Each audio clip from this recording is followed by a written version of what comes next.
बच्चों, आज हम शुरू करते हैं सोशल का सेकंड चैप्टर, जिसका नाम है जल। पहला चैप्टर आपने किसके बारे में पढ़ा था? मिट्टी के बारे में। और दूसरा चैप्टर हम किसके बारे में पढ़ेंगे? जल के बारे में। तो पढ़ना शुरू कीजिए। जल ही जीवन है, जल अमूल्य निधि है। जल एक प्राकृतिक संसाधन है जो प्रकृति द्वारा सभी प्राणियों को उपयोग के लिए निःशुल्क प्रदान किया गया है। जल के बिना हमारा जीवन संभव नहीं है। जल क्या है? जीवन है ना। और जल क्या है? एक अमूल्य खजाना है। जल प्राकृतिक संसाधन है क्योंकि यह हमें प्रकृति से निःशुल्क मिलता है। जल को बताइए आप, क्या कोई बनाता है? जल को बनाता नहीं है ना कोई, कि हमें क्या है? प्रकृति से मिलता है। और जल के बिना हमारा जीवन संभव भी नहीं है। जैसे वायु के बिना हमारा जीवन संभव नहीं है, उसी तरह से जल के बिना भी जीवन संभव नहीं है। बिना पानी पिए आप एक दिन भी रह सकते हैं? नहीं रह सकते ना। पशु पक्षियों को भी जल की ज़रूरत होती है। पेड़ पौधे भी नहीं रह सकते जल के बिना। पेड़ पौधे भी तब तक बड़े नहीं होंगे जब तक उनमें जल नहीं डाला जाएगा। उनका भोजन ही जल है। जल, धूप, जल जीवन का आधार है। जल हमें कई स्रोतों से प्राप्त होता है। क्या क्या? वर्षा, नदी, झील और झरने आदि जल के मुख्य स्रोत हैं। जल हमें कहाँ कहाँ से मिलता है? वर्षा से, नदी, झील, झरने, इन्हीं सब से जल प्राप्त होता है। हम जल का उपयोग कई प्रकार से करते हैं। जल का उपयोग हम कैसे कैसे करते हैं? दैनिक जीवन में जल का उपयोग हम खाना बनाने, नहाने, कपड़े धोने, सफाई करने आदि कार्यों में जल का उपयोग करते हैं। रोज आप देखते हैं ना, खाना बनाने के लिए, नहाने के लिए, कपड़े धोने के लिए, सफाई करने के लिए, पीने के लिए, सभी कार्यों के लिए जल की आवश्यकता होती है। गांव में यह जल कुओं, तालाबों, नदियों, झरनों, नलकूपों व जल पंपों से मिलता है। गांव में तो कुएं होते हैं, तालाब होते हैं, नदी, झरने, इन सभी से जल मिल जाता है। और शहरों में आपको दिखाई देते हैं ये सब? शहरों में कुएं, तालाब ये नहीं होते ना। शहरों में यह जल नलों द्वारा हमारे घरों तक पहुंचता है। सबके घर तक नलों द्वारा जल पहुंचता है। इस जल को नदियों व तालाबों से निकालकर साफ किया जाता है। नदियों और तालाबों से यह जल लेकर पहले साफ किया जाता है और फिर नलों द्वारा हमारे घरों तक पहुंचाया जाता है। तो सभी के घर में जल नलों द्वारा आता है ना, कुओं तालाबों से तो नहीं आता। जल का साफ व स्वच्छ होना अति आवश्यक है। जल का साफ होना बहुत ज़रूरी है। जो गंदा जल होता है उससे क्या होता है? अशुद्ध जल के प्रयोग से विभिन्न प्रकार की बीमारियां हो सकती हैं। अगर हम अशुद्ध जल का प्रयोग करेंगे खाना बनाने में, नहाने में या पीने में, तो उससे क्या होगा? अनेक तरह की बीमारियां हो जाएंगी। तो हमेशा स्वच्छ जल ही प्रयोग करना चाहिए। जल प्राप्ति के स्रोत। जल प्राप्ति के स्रोत मतलब जल हमें कहाँ कहाँ से प्राप्त होता है? जल हमें तालाबों, नदियों, पोखरों, झीलों, कुओं, नलकूपों व नलों से प्राप्त होता है। तो जल हमें नल, तालाब, नदी, पोखर, मतलब इसमें भी पानी होता है, झील होती हैं जो पर्वतों से झीलें आती हैं, कुओं, नलकूपों और नलों से प्राप्त होता है। जल का एक बहुत बड़ा भाग भूमि के निचली सतह पर भी होता है, जिसे भूमिगत जल कहते हैं। जब आप भूमि को खोदा जाता है तो उसमें नीचे भी क्या होता है? जल होता है। भूमि की निचली सतह पर एक बहुत बड़ा भाग जल का होता है, उसे हम क्या कहते हैं? भूमिगत जल, मतलब भूमि के नीचे का जल। तो तालाबों व नदियों में कपड़े धोने, नहाने, बर्तन साफ करने व पशुओं को नहलाने से जल अशुद्ध हो जाता है। जो गांव में तालाब और नदी हैं, वहाँ पर लोग क्या करते हैं कि कपड़े धोने लगते हैं तालाबों, नदियों में, वहीं पर ही नहाने चले जाते हैं, बर्तन साफ करने लगते हैं, या अपने पशुओं को नदी में, तालाब में ले जाते हैं और वहीं पर वो उनको नहला देते हैं। तो उससे क्या हो जाता है? जल अशुद्ध हो जाता है, गंदा हो जाता है जल। धोबी होते हैं, वो भी क्या करते हैं? तालाब पर, वहाँ पर अपने कपड़े ले जाते हैं और वो सब वहीं पर ही धोते हैं। वह पानी पीने योग्य नहीं रह जाता। तो वो पानी कैसा हो जाता है? अशुद्ध हो जाता है, तो इसलिए वो पीने योग्य नहीं रहता। कुओं का पानी साफ व पीने योग्य होता है। कुओं का पानी जो होता है वो साफ होता है, क्योंकि एक तो वो बहुत ज़्यादा गहरी खुदाई के बाद आता है नीचे, और उसमें ऐसी भी कोई संभावना नहीं होती कि कोई जानवर उसमें नहा सके या कोई कपड़े धो सके या नहा सके। वो बहुत ज़मीन के नीचे से खींच कर लाया जाता है और वो एकदम शुद्ध होता है पानी। और कुओं पर ढक्कन लगवाना चाहिए। कुओं पर ढक्कन लगवाना चाहिए जिससे उसमें गंदगी ना गिरे, तथा समय समय पर उसको कीटाणु रहित करने के लिए लाल दवा या क्लोरीन की गोलियां डालनी चाहिए। तो कुओं के पानी में उसको कभी कभी ऐसा हो सकता है ना, कुओं के पानी में कीटाणु भी हो जाते हैं, तो उसको कीटाणु रहित बनाने के लिए कुओं के पानी में लाल दवा डाली जाती है या क्लोरीन की गोलियां डाल दी जाती हैं, जिससे कि वो पानी कीटाणु रहित हो जाता है। खुले कुओं में गंदगी पहुंचने से जल दूषित हो जाता है। कुएं खुले होते हैं तो उसका पानी भी गंदगी पहुंचने से, कुछ उसमें गंदगी गिर जाती है तो उससे जल दूषित हो जाता है। भूमि के नीचे का जल निकालने के लिए हैंडपंप, नल तथा समरसेबुल का प्रयोग किया जाता है।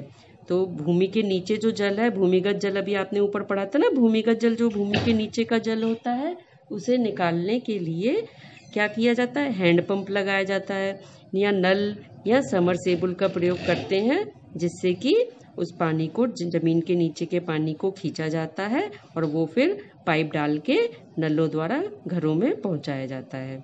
हमारी पृथ्वी के 3/4 हिस्से में पानी है। हमारी पृथ्वी के कितने हिस्से में पानी है? 3/4 हिस्से में। यानी कि जो पृथ्वी का पूरा पार्ट है उसमें से 70% पार्ट जो है वो जल का है और 30% पार्ट जो है वो भूमि का है। तो 3/4 हिस्से में क्या है? 70% जगह में क्या है? पानी है, जल है। फिर भी पीने के लिए पानी पर्याप्त उपलब्ध नहीं है। अब देखिए, आप पूरी पृथ्वी में 70% जल है, फिर भी पीने के लिए सही पानी नहीं मिल पाता है। बढ़ती हुई जनसंख्या व शहरों के कारखानों से निकली गंदगी जल में मिला दी जाती है, जिससे जल दूषित हो जाता है और वह पीने योग्य नहीं रहता। जनसंख्या बढ़ती जा रही है और शहरों में क्या हो रहा है, कारखाने भी बढ़ते जा रहे हैं। तो कारखानों से जो इतनी गंदगी निकलती है, जो कारखानों में, फैक्ट्री में काम होता है, उनसे जो गंदगी निकलती है वो क्या किया जाता है, उसको पाइप के द्वारा नदियों में, नालों में, तालाब में, उसमें मिला दिया जाता है वो जल। वो पाइप जो है वो वहीं पर ही खुलता है जाके नदियों में, तालाबों में, और उससे उसका पानी क्या होता है, नदियों का, दूषित हो जाता है, गंदा हो जाता है, तो वह पीने योग्य नहीं रह जाता। इसीलिए तो आपने देखा होगा ना, आजकल क्या होता है, सबके घरों में आरओ लगे होते हैं, जिससे कि पानी को शुद्ध किया जाता है और फिर शुद्ध पानी पीने योग्य हो जाता है। शहरों में जल का वितरण सरकार द्वारा किया जाता है। शहरों में क्या होता है, जल का वितरण सरकार द्वारा किया जाता है। शहरों में क्योंकि कुएं, तालाब तो होते नहीं है कि आदमी अपने आप पानी जाके भर लाए, वो क्या होता है, वहाँ पे सरकार द्वारा वितरण किया जाता है। घर पर नल खोलते ही हमें शुद्ध जल तुरंत प्राप्त हो जाता है। घर पर नल खोलते ही साफ जल आपको मिल जाता है। वितरण से पहले जल को छाना जाता है और कीटाणु रहित करने के लिए इसमें क्लोरीन मिलाई जाती है। तो जो शहरों में जल का वितरण किया जाता है, बांटा जाता है, उसको वितरण करने से पहले क्या करते हैं, जल को छानते हैं, कीटाणु रहित करते हैं उसे, उसमें क्लोरीन मिलाते हैं, जिससे कि वह पानी साफ हो जाए और कीटाणु रहित हो जाए। पृथ्वी पर जल का मुख्य स्रोत वर्षा है। पृथ्वी पर जल का मुख्य स्रोत क्या है? वर्षा है। बारिश के पानी से ही हमें जल प्राप्त होता है। जो बारिश का पानी होता है वही जमीन के नीचे चला जाता है और नीचे जाकर छनते छनते वह साफ हो जाता है। वर्षा कम होने से भूमिगत और भूमि के ऊपर मिलने वाले जलों में कमी आ जाती है। अगर बारिश कम होती है तो जो भूमि के नीचे है वो भी पानी कम हो जाता है और भूमि के ऊपर जो मिलने वाले जलों में कमी आ जाती है, क्योंकि भूमि के ऊपर जैसे नदी, तालाब, वो भी सूखने लगते हैं। और जब वर्षा अच्छी होती है तो नदी, तालाबों में भी पानी भर जाता है और भूमि के नीचे का जो जल है उसमें भी अधिकता हो जाती है। हमें जल संसाधन का उपयोग बड़ी सावधानी से करना चाहिए। इसलिए क्या कहते हैं, जल संसाधन का हमें उपयोग बहुत सावधानी से करना चाहिए। पानी को वेस्ट नहीं करना चाहिए। हमें जल के संरक्षण की ओर विशेष ध्यान देना चाहिए। जल के संरक्षण मतलब जल के बचाव की ओर, उसे इकट्ठा करने की ओर। तो जल के संरक्षण की ओर हमें विशेष ध्यान देना चाहिए। हमें जल की एक बूंद भी बर्बाद नहीं करनी चाहिए। आपने देखा है बहुत लोग बहुत पानी बर्बाद करते हैं। कभी आप लोग भी बहुत जल बर्बाद करते हो कि नल खोल दिया, नहा रहे हैं तो नहाते ही जा रहे हैं, या नल कहीं ऐसे ही खुला छोड़ दिया, उसको बंद भी नहीं कर रहे हैं, तो जल बर्बाद होता है। हमें जल को दूषित नहीं करना चाहिए। दूसरा, एक तो जल को हमें बर्बाद नहीं करना चाहिए, दूसरा क्या, जल को दूषित नहीं करना चाहिए, मतलब गंदा नहीं करना चाहिए। गंगा में, नदी में, नदियों में, तालाबों में जो गंदगी लोग डाल देते हैं, पॉलीथीन का कहते हैं ना, पॉलीथीन का प्रयोग नहीं करना चाहिए। नदी तालाबों में जो नहाने चले जाते हैं या कपड़े धोने चले जाते हैं तो उनको ऐसा काम नहीं करना चाहिए, कुछ गंदगी नहीं डालनी चाहिए। तो उसको जल प्रदूषण को रोकने में हमें सरकार की मदद करनी चाहिए। जल प्रदूषण मतलब जब जल दूषित हो जाता है तो उसको क्या कहते हैं, जल प्रदूषण। तो जल प्रदूषण को रोकने में हमें सरकार की हेल्प करनी चाहिए। हमें व्यर्थ में पानी नहीं बहाना चाहिए, बेकार में हमें पानी भी नहीं बहाना चाहिए। तो सभी बच्चे इस बात का ध्यान रखेंगे। क्या ध्यान रखेंगे कि एक तो जल को हमें गंदा नहीं करना चाहिए, दूषित नहीं करना चाहिए, और जल हमें बर्बाद नहीं करना चाहिए। अब पढ़ते हैं आगे, जल का सिंचाई के लिए प्रयोग। जल का सिंचाई के लिए प्रयोग किया जाता है। सिंचाई मतलब जो खेतों में पानी डाला जाता है फसल उगाने के लिए, उसको क्या कहते हैं, सिंचाई करना। जल का प्रयोग सिंचाई के लिए भी किया जाता है। खेतों में जल देना सिंचाई करना कहा जाता है। खेतों में पौधों की फसल उगाने के लिए जल डाला जाता है, उसमें उसको हम क्या कहते हैं, सिंचाई करना। वर्षा सिंचाई का सबसे अच्छा साधन है। खेतों में जल किससे सबसे अच्छी तरह डल जाता है, वर्षा से, और वर्षा का पानी खेतों के लिए बहुत लाभकारी भी होता है। किंतु भारत की वर्षा अनिश्चित है। भारत की वर्षा निश्चित है, भारत का में वर्षा का कोई निश्चित काल तो है नहीं है। कभी वर्षा बहुत अधिक हो जाती है, बाढ़ आ जाती है, तो कभी वर्षा बहुत कम होती है, सूखा भी पड़ जाता है। तो ऐसे में खेतों की सिंचाई कैसे होगी। तो यदि वर्षा समय पर ना हो तो कृषि सूख जाती है। अगर वर्षा समय पर नहीं होती है, भाई किसी फसल को किसी समय पे ज़्यादा पानी की ज़रूरत होती है, परंतु यदि उस समय बारिश नहीं हो रही है तो क्या होगा, वो फसल बर्बाद हो जाएगी, खेत सूख जाएंगे, कृषि सूख जाती है। भारत में ऐसे स्थानों पर नलकूपों, तालाबों, कुओं व नहरों द्वारा सिंचाई की जाती है। जहाँ पर वर्षा की कमी होती है, फसल को समय समय पर पानी चाहिए, तो वहाँ पर क्या होता है, नलकूपों, तालाबों, कुओं और नहरों से सिंचाई की जाती है। सिंचाई के साधन निम्नलिखित हैं। तो सिंचाई के साधन कौन कौन से हैं, नलकूप, तालाब, कुएं व नहरें। चलिए सबसे पहले पढ़ लेते हैं नलकूप। ये आप पिक्चर्स देख रहे हैं, इन पिक्चर्स में आप देख सकते हैं ये क्या है, नलकूप, ये क्या है, तालाब, ये क्या है, कुएं, कुआं बना हुआ है, और ये क्या है, नहर। तो नलकूप के बारे में हम सबसे पहले पढ़ लेते हैं। ये है नलकूप, आपने देखा होगा ना, हैंडपंप टाइप से जो बना होता है। ये हमारे देश के अधिकांश भागों में नलकूपों द्वारा सिंचाई की जाती है।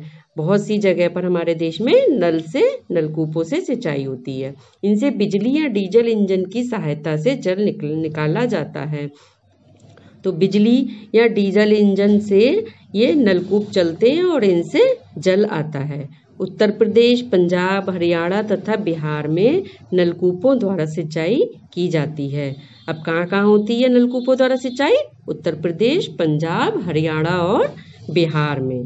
भारत में कुल सिंचाई का लगभग 48% भाग कुओं तथा नलकूपों द्वारा सींचा जाता है।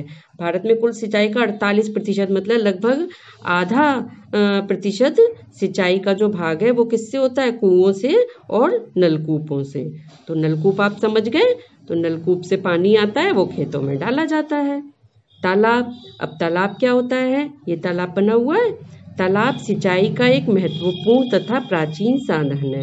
तालाब सिंचाई का एक बहुत ही मुख्य और पुराना साधन है। तालाब में जल स्वयं ही इकट्ठा हो जाता है। बारिश होती है तो जल इस तरीके से तालाब में इकट्ठा हो जाता है। इस जल के द्वारा खेतों की सिंचाई की जाती है। अब इसी जल से खेतों में सिंचाई की जाती है। हमारे देश में संचित क्षेत्र के 8% भाग की सिंचाई तालाबों द्वारा की जाती है। तो मतलब तालाबों से, जहां आपने देखा कि नलकूप और कुओं से 48% सिंचाई होती है, वहीं तालाबों से केवल 8% सिंचाई होती है। तमिलनाडु, कर्नाटक तथा आंध्र प्रदेश में तालाबों द्वारा सिंचाई की जाती है। तमिलनाडु, कर्नाटक, आंध्र प्रदेश में उधर की तरफ तालाब अधिक है, वहां पर तालाबों से सिंचाई होती है। अब पढ़ते हैं हम कुएं तथा नहरें, कुओं और नहरों के बारे में। कुएं भी सिंचाई का एक महत्वपूर्ण साधन है। इस तरीके से देखिए कुएं बने हुए हैं, कुआं बना हुआ है।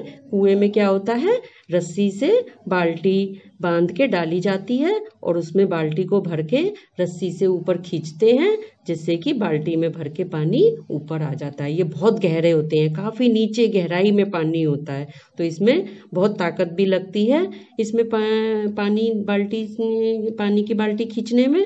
और इसमें कुछ मशीन भी लगी होती है कहीं कहीं पर, उस मशीन से भी अपने आप पानी खिंच के आता है। कुएं भी सिंचाई का एक महत्वपूर्ण साधन है। कुएं विशेष रूप से छोटे खेतों के लिए अधिक उपयुक्त हैं। कुएं का पानी जो है छोटे खेतों के लिए अधिक उपयुक्त है, क्योंकि इसमें बहुत मेहनत भी लगती है खींचने में, तो बहुत ज़्यादा पानी नहीं मिल सकता इससे। कुओं द्वारा सिंचाई मुख्यतः पंजाब, उत्तर प्रदेश, तमिलनाडु व महाराष्ट्र में की जाती है। कुओं से की सिंचाई कहाँ कहाँ पर होती है? पंजाब, उत्तर प्रदेश, तमिलनाडु व महाराष्ट्र में। आप सबने कुएं देखे या नहीं देखे हैं कहीं?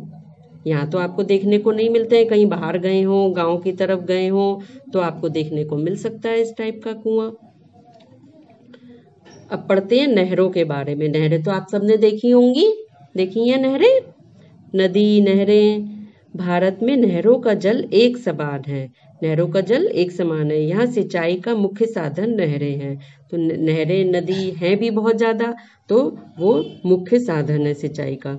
नहरें मनुष्य द्वारा बनाई गई छोटी छोटी कृत्रिम नदियां हैं। नहरें क्या कहलाती हैं? मनुष्य के द्वारा बनाई गई छोटी छोटी कृत्रिम नदियां। भारत में उत्तर के मैदानों में उत्तर प्रदेश, पंजाब, बिहार, हरियाणा तथा पश्चिम बंगाल में विशेष रूप से नहरों द्वारा सिंचाई की जाती है। भारत में कहाँ कहाँ पर होती है नहरों द्वारा सिंचाई? उत्तर प्रदेश, पंजाब, बिहार, हरियाणा तथा पश्चिम बंगाल में। शारदा, सरहिंद, आगरा, बकिंघम व इंदिरा गांधी नहर हमारे देश की मुख्य नहरें हैं। कौन कौन सी? शारदा, सरहिंद, आगरा, बकिंघम व इंदिरा गांधी नहर। तो बच्चों, आज आपने जल के बारे में क्या क्या पढ़ लिया? जल कितना उपयोगी है हमारे लिए, जल प्राप्ति के स्रोत पढ़े, और क्या पढ़ा? सिंचाई के साधन। जल का प्रयोग हम सिंचाई के लिए करते हैं, तो सिंचाई के कौन कौन से साधन हैं? नलकूप, तालाब, कुएं व नहरें। इन सभी के बारे में आपने पढ़ लिया। अब आगे का चैप्टर हम कल पढ़ेंगे। इस चैप्टर की आप अच्छे से दोबारा से रीडिंग लगाइए और समझने की कोशिश करिए। ठीक।